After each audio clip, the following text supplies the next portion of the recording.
इस तरह की विंडो होती है।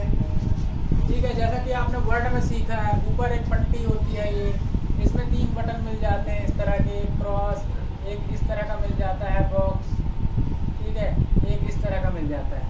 नीचे एक पट्टी मिल जाती है, यहाँ पर स्टार्ट बटन होता है, गोल सा भी होता है कई बार। ठीक है, इस तरह से यहाँ पर टाइम डेट, आपको नोटिफिकेशन बार यहाँ पर सारी चीज़ दिखती है, टाइम डेट और जो भी नोटिफिकेशन वो दिखते हैं। कोई एप्लीकेशन खुला है, यहाँ पर मान लीजिए हमारा एक्सेल खुला है,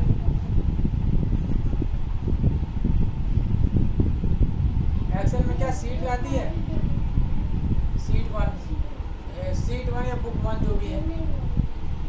यहाँ पर आपको डॉक्यूमेंट का नाम दिखेगा, अगर सेव है तो डॉक्यूमेंट का नाम दिख जाएगा। ठीक है, जैसे मान लीजिए राम नाम की कोई फाइल है तो यहाँ पर आपको राम दिख जाएगा। ठीक है, सीट के ऊपर। अच्छा, एक्सेल में जो चीज़ें होती हैं, जैसे वर्ड में तो आपको पेज मिल जाता है, लेकिन एक्सेल में क्या चीज़ मिलती है आपको, रो इस तरह की होती है ना, रो इस तरह की होती है, और कॉलम इस तरह के होते हैं ना खड़े।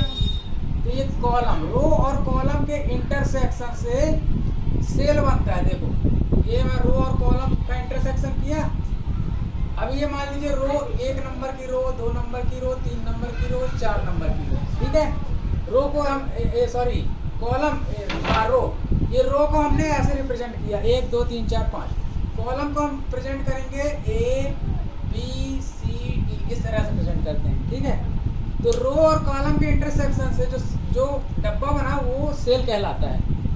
जैसे हमारा कर्सर मूव करता है ना वर्ड में, यहाँ पर आपका सेल टू सेल मूव करता है, एक सेल से दूसरे सेल। ठीक है, हर एक सेल का एक एड्रेस होता है। ठीक है, जो हमको एक्सेल शीट में यहाँ किनारे पर दिख जाता है, बताया था मैंने। ठीक है, वहाँ पे दिख जाता है कि आप किस सेल पे खड़े हो या किस सेल पे आपका पॉइंटर है। ठीक है, वो बनता कैसे, जैसे मान लीजिए हम इस सेल में हैं, इस सेल में है मान लीजिए। ठीक है, इसका एड्रेस क्या निकलेगा, D नंबर का कॉलम है, 3 नंबर की रो, तो D3 इसका है, यहाँ पे दिख जाएगा D3, इस वाले बॉक्स में दिख जाएगा D3 सेल एड्रेस। ठीक है, तो सेल एड्रेस है, और सेल एड्रेस में हमने टाइप की हुई चीज़ है। जैसे ये हिंदी के नंबर लिख दिए भैया 20 नंबर मिले, फिर इंग्लिश के नंबर लिख दिए भैया 30 नंबर मिले, साइंस के नंबर लिख दिए भैया 10 नंबर मिले। फिर अब हमने इसका टोटल लगाया यहाँ पर, तो हम क्या करेंगे, हमने सम फंक्शन को कॉल किया, सम फंक्शन सेलेक्ट करके यहाँ से यहाँ तक की रेंज पूरी सिलेक्ट करेंगे, इन तीनों का टोटल करके यहाँ दिखा देगा, तो टोटल नंबर यहाँ दिख जाएगा। ठीक है, शॉर्टकट आसान होता है, मतलब सेल टू सेल हमने फॉर्मूला लगा दिया, सम फंक्शन लगा दिया, और वो ऑटोमेटिक इसमें कोई भी नंबर डाल दो आप, वो टोटल करके दिखा देगा। अभी यहाँ फंक्शन लगा है ना, फॉर्मूला लगा है, तो यहाँ पर अगर हम चेंज करना चाहें 20 की जगह 50 भी कर देंगे, तो यहाँ तो फॉर्मूला पहले लगा चुके हैं, तो ऑटोमेटिक वो जोड़ लेगा। ठीक है, तो यहाँ पर हम सेल में क्या कर सकते हैं, कोई भी फॉर्मूला लगा सकते हैं, फॉर्मूले बहुत सारे होते हैं, फंक्शंस का यूज कर सकते हैं। ठीक है, जैसे कि इसको आप अलग से भी जोड़ सकते हो सिंपल कैलकुलेशन के हिसाब से। जैसे कि हमने इक्वल लगाया यहाँ पर, इक्वल करने के बाद फिर इसको सिलेक्ट किया, फिर प्लस लगाया, हमने बी सिलेक्ट किया। ठीक है, बी कॉलम, फिर इसके बाद प्लस लगाया, फिर हमने सी कॉलम सिलेक्ट किया, फिर इसके बाद हमने प्लस लगाया, फिर हमने डी कॉलम सिलेक्ट किया, और कीबोर्ड से इंटर बटन दबाए, ये इंटर बटन का सिंबल है। ठीक है, इंटर दबाए और तीनों का टोटल हमको यहाँ दिख जाएगा। समझ रहे हो, तो इस सिंपल कैलकुलेशन से भी आप कैलकुलेट कर सकते हो। तो ये एक एडिशन का काम हो गया। ठीक है, जोड़ने का। इसी तरह से आप घटाने का भी कर सकते हो, सब्ट्रैक्शन भी कर सकते हो, और अपना डिवीज़न भी कर सकते हो, भाग कर सकते हो। ठीक है, तो ये चीज़ें कर सकते हो। ये बेसिक चीज़ें हैं, अभी एडवांस लेवल पे मैं प्रैक्टिकली बताऊंगा, बता चुका हूँ एक बार पहले भी। ठीक है, तो ये चीज़ें हैं, कुछ कॉमन चीज़ें अपन समझते हैं। ये जो एप्लीकेशन हमने खुला है, एक्सेल की सीट खोली, जो कि सेव थी हमारे राम नाम से हमने सेव कर दी थी ये फाइल। तो ये जो फाइल खोले, तो यहाँ पे भी नीचे दिखने लगता है कि ये राम नाम की फाइल खुली हुई है। ठीक है, अब इस राम नाम की फाइल को हम बंद करना चाहते थे, या क्रॉस बटन पे क्लिक करके बंद कर सकते हैं, पहला तरीका।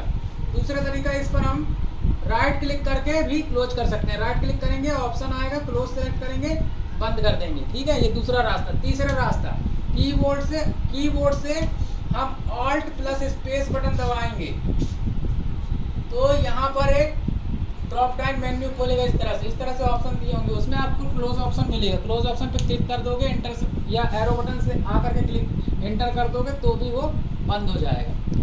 ठीक है, 3 तरीके बंद करने के बताए मैंने। अब इससे क्या होगा, इससे यही विंडो छोटी हो जाएगी, आधी स्क्रीन में आ जाएगी। क्यों होता है ये, ताकि आप एक साथ दो स्क्रीन को देख सको या कई स्क्रीन को देख सको, मल्टीपल स्क्रीन को। देखो वो कंप्यूटर पीछे रखा हुआ है, वो पीछे कंप्यूटर रखा हुआ है, ये देखो इसमें मल्टीपल स्क्रीन का यूज हो रहा है, मल्टीपल स्क्रीन चल रही है, ठीक है। तो इस तरह से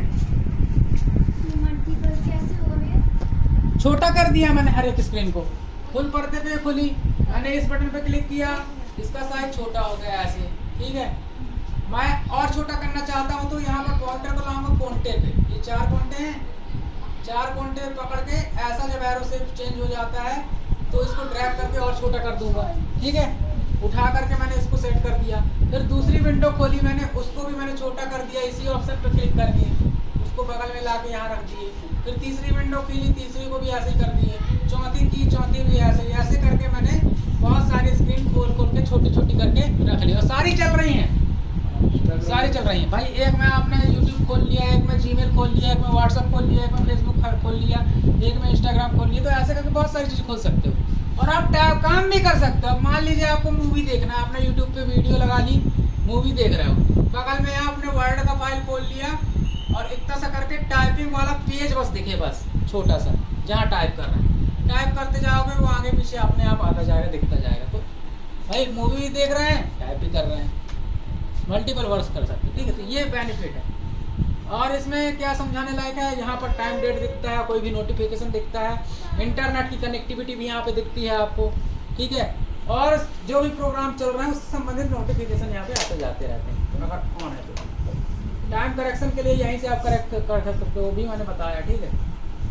अब हमने ये दूसरी बटन का यूज़ किया। अब ये माइनस वाली जो बटन है, मिनिमाइज बटन, इसका क्या यूज़ है, इसका ये यूज़ है कि अगर हम इस पर क्लिक करेंगे तो एप्लीकेशन बंद नहीं होगा, ये राम वाली फाइल जो है बंद नहीं होगी, ये सिर्फ यहाँ आ जाएगी, स्क्रीन से गायब होके यहाँ पर रही आएगी। फिर वापस हमको दोबारा लाना है तो फिर से हमको इस पर क्लिक करना होगा, वापस आ जाएगी, बंद नहीं होती है, वो सिर्फ सामने से हट जाती है कि भैया तुम थोड़ी देर के लिए अलग हो जाओ, हमको दूसरी चीज़ देखना है। तो हमने उसको मिनिमाइज पे क्लिक किया, वो नीचे आ गया, अलग हो गया, स्क्रीन साफ हो गई। अब मान लो आपको डेस्कटॉप देखना है कि डेस्कटॉप में कौन कौन से आइकन है, मेरे को कोई दूसरा आइकन चाहिए, ठीक है। तो आप इसको मिनिमाइज कर दिए, उस सामने डेस्कटॉप दिखने लगा। प्रैक्टिकल करके देख सकते हो आप, देखो, दिखाओ सिस्टम, दिखाओ ये वाला, दिखाओ ये वाला सिस्टम। ये मैं मिनिमाइज बटन पे क्लिक कर रहा हूँ, दिखाओ मिनिमाइज बटन पे यहाँ पर मैं क्लिक कर रहा हूँ, ये है। ये जैसे ही मैंने क्लिक किया, ये देखो पूरा स्क्रीन दिखाओ, ये डेस्कटॉप स्क्रीन आ गई है ना।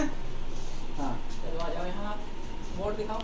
तो ये इस तरह से काम करता है। तो हमने सीखा किस तरह से हमारा ये एक्सेल का सेटअप रहेगा। अब एक्सेल में देखिए, वर्ड तो मैंने बता चुका है आपको, वर्ड में जो टैब होते हैं सारे option, cut, copy, paste, bold, italic, underline, ये सब चीज़ें वैसे ही होती हैं। इसमें एडिशनल होता है, देखो कैलकुलेशन से संबंधित होता है, कैलकुलेशन के लिए ज़्यादातर यही यूज किया जाता है एक्सेल। इसमें आपको फॉर्मूले मिलते हैं बहुत सारे, फाइनेंशियल, बेसिक और हर प्रकार के फॉर्मूले मिलेंगे, शॉर्टकट से आप काम कर सकते हो, स्पीड बढ़ जाती है कैलकुलेशन करने में, ठीक है। आप तरह तरह की चीज़ों को बना सकते हो, ठीक। तो उसमें वो फार्मूला हम बेसिक समझेंगे, बाकी वर्ड की मैक्सिमम चीज़ें उसमें रहेंगी। और यहाँ पर देखो, वर्ड में हमको अलग अलग डॉक्यूमेंट के लिए अलग अलग डॉक्यूमेंट बनाने पड़ते हैं, लेकिन इसमें क्या, कई सीट आप इंसर्ट कर सकते हैं इस तरह से, कई सीट, यहाँ नीचे सीट होती हैं, बेसिक बाय डिफ़ॉल्ट 3 सीट होती है, अगर खोलोगे तो 3 सीट आपको मिलेगी, सीट 1, सीट 2, सीट 3, इस तरह से 3 सीट मिलेगी। आप चाहो तो यहाँ पर क्लिक करके, यहाँ पे एक छोटा सा आइकन होता है, इस पर क्लिक करके और भी सीट इंसर्ट कर सकते हो, बहुत सारी, जितनी ज़रूरत पड़े। तो आपने एक्सेल की एक फाइल बनाई, उसमें बहुत सारा डेटा रख सकते हो, है ना। तो आपको ढूंढना भी नहीं पड़ेगा, है ना, एक ही जगह पे सारी चीज़ें आपको मिल जाएंगी, ये चीज़ें। अब एक्सेल के बाद मैं आपको बता रहा हूँ कि आप ये बताइए कि कंप्यूटर अपन सीख रहे हैं, लेकिन किसी को ये मालूम है कि कंप्यूटर काम कैसे करता है? नहीं मालूम? चलो अभी बताते कंप्यूटर काम कैसे करता है। देखो भाई, कंप्यूटर की इलेक्ट्रॉनिक मशीन है, ठीक है। कोई भी काम कराने के लिए अभी उसका स्टार्टिंग जो बेसिक है उसमें हम ये समझेंगे कि भाई उससे कोई भी काम कराने के लिए उसको कुछ ना कुछ बताना पड़ेगा, कमांड देनी होगी, तब तो वो काम करेगा, ठीक है। कंप्यूटर चाय बनाने के कॉन्सेप्ट पे काम करता है। कैसे? चाय जब हम बनाते हैं तो उसमें कुछ चीज़ों को हम डालते हैं। ये चाय का डंका है, ये गैस चूल्हे पे रखा हुआ है, यहाँ से आग निकल रही, हमने आग जलाई, डंके को रखा, ठीक है। अब यहाँ से हम इनपुट करेंगे, चाय पत्ती, शक्कर, जो जो लगता है डाल दिए। अब उसके बाद उसको पकाएंगे ना, पकाएंगे नहीं ऐसे ही निकाल देंगे तो थोड़ी बनेगी। पकाएंगे मतलब ये प्रोसेस हो रहा है, सब मिक्स हो रहा है, गर्म हो रहा है, उसके जो अंदर के गुण हैं वो पानी में आ रहे हैं। ठीक है, फिर दूध डाल करके उसको छान करके फिर वापस हम प्याले में निकालेंगे। तो ये फाइनल प्रोसेस पे ये क्या हुआ, आउटपुट हुआ। आउटपुट हुआ, ये क्या हुआ, इनपुट हुआ, ये क्या हुआ, प्रोसेस हुआ। अब कंप्यूटर कैसे काम करता है ये समझो। ये कंप्यूटर है,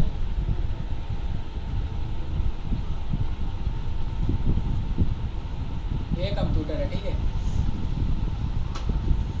ये कंप्यूटर है, ये कंप्यूटर है, सारी चीज़ें से कनेक्ट है, ठीक है, कनेक्ट है कि कंप्यूटर से। अब हमको इससे कोई भी काम कराना तो पहले हमको इनपुट कराना होगा कोई चीज़। भाई कोई चीज़ लिख रहे हो तो उसको डालना पड़ेगा, कोई फोटो पे अगर आपको और कुछ चीज़ करनी है तो फोटो को पहले खींचना पड़ेगा, इसमें डालना पड़ेगा। तो आपको डालने की प्रक्रिया क्या कहलाई, इनपुटिंग या इनपुट, ठीक है, इनपुट। दूसरी प्रक्रिया क्या कहलाई, हम डाल तो दिए, उस पर प्रोसेस करेंगे भैया, बोल्ड करना, इटैलिक करना, अंडरलाइन करना, लाइन बाई लाइन को जमाना, ठीक है, और हमको उसमें फ्रेम चाहिए 460 तो पेज बॉर्डर डालना है, ठीक है। ये कोई इमेज बना रहे हैं तो इमेज में भी काली हो गई, इसको थोड़ा गोरा करना, उसमें कलर चेंज करना वगैरह वगैरह, जो भी अपनी इच्छा अनुसार कर सकते हो, ठीक है। तो वो दूसरी चीज़ हो गई प्रोसेसिंग, प्रोसेसिंग हो गई। तीसरी चीज़ जो है, सारी चीज़ें हो गई, अब प्रोसेसिंग में सारी चीज़ें हो गई, रिजल्ट आ गया। अब हमको उसको छापना है, निकालना बाहर, अपने यूज में लेना है, काम तो हमने कर लिया। अब मान लीजिए आप कोई एप्लीकेशन बना रहे हैं, वर्ड में टाइप कर लिया कोई मैटर, उसको छाप करके, या कोई बुक निकाली आपने बनाई, बुक को प्रिंट किया और बाइंड करवा लिया, लास्ट में वो रिजल्ट हुआ, वो आउटपुट कहलाया, ठीक है। अब इनपुट करने में जिस सामान का यूज किया हमने, जिन डिवाइसों का यूज़ किया वो इनपुट डिवाइस हो गई, जिन डिवाइसों का यूज़ हमने आउटपुट लेने के लिए किया वो आउटपुट डिवाइस हो गई, ठीक है। बीच में प्रोसेस जो हुआ वो तो कंप्यूटर के अंदर ही होता है, प्रोसेसर में, ठीक है, मदरबोर्ड में जो उसके अंदर होता है पूरा, ये प्रोसेस होता है। तो यही कॉन्सेप्ट है, कंप्यूटर एक इलेक्ट्रॉनिक मशीन है जो इनपुट, जो यूज़र से इनपुट ग्रहण करता है, चलाने वाले से इनपुट लेता है, उस पर प्रोसेसिंग करता है और वांछित आउटपुट डिवाइस के माध्यम से आउटपुट प्रदान करता है, ठीक है, क्लियर है। ये कंप्यूटर इस तरह से काम करता है। अब कंप्यूटर हिंदी या इंग्लिश लैंग्वेज नहीं समझता, कंप्यूटर बाइनरी लैंग्वेज समझता है। बाइनरी लैंग्वेज मालूम क्या होता है, बाइनरी लैंग्वेज 0 और 1 के ग्रुप से बना होता है, 0 एंड 1। अब 0 को नो बोल सकते हैं, 1 को यस बोल सकते हैं, या कुछ भी बोल सकते हैं। आप 00 ले लो, 00, 11 भी हो सकता है, मैं एक अंदाज बता रहा हूँ। तो हर एक चीज़ का एक कोड होता है, हमने यहाँ पर 0 लिखा, इसका भी एक कोड है 001 या कुछ भी हो सकता है, लेकिन होगा 0 और 1 की फॉर्म में, ठीक है, होगा 0 और 1 की फॉर्म में। यहाँ पर हमने लिख दिया ए, इसका कोड हो गया ऐसे, कुछ हो गया, कुछ भी हो सकता है, 0 और 1 से ही होगा। तो हर एक चीज़ के लिए उसमें कोड दिया गया है, जो चीज़ भी आप लिखोगे ना वो कोड को ट्रांसलेट कर करके आपको दूसरी लैंग्वेज में दिखाता जाएगा, ठीक है। तो ये बाइनरी लैंग्वेज समझता है, हिंदी इंग्लिश लैंग्वेज नहीं समझता, ठीक है। तो ये डाउट भी मैंने क्लियर कर दिया। अच्छा, अब ये काम कैसे करता है, देखो कोई भी चीज़ करने के लिए इसमें ऑपरेटिंग सिस्टम होता है जो पूरे हार्डवेयर को, कंप्यूटर को चलाता है। ये तो एक हार्डवेयर है भाई, ढांचा है, प्लास्टिक है, इसमें सॉफ्टवेयर नहीं डालेंगे तो थोड़ी चलेगा। तो सॉफ्टवेयर होता है जो सारी चीज़ें करता है, ट्रांसलेट, हाँ, आत्मा होती है, जिस प्रकार से अपने शरीर में आत्मा होती है, आत्मा निकल गई तो डेड हो गया हो, ठीक है, तो आत्मा की तरह वो काम करता है, ठीक है, बात सही है। वो सॉफ्टवेयर ये सारी चीज़ें कर लेता है, उसमें ही सारी चीज़ें होती हैं कि भैया ये जो चीज़ें इनपुट मिल रही हैं उसको किस तरीके से हमको यूज़र को दिखाना है, ठीक है। तो ये कॉन्सेप्ट है, क्लियर है।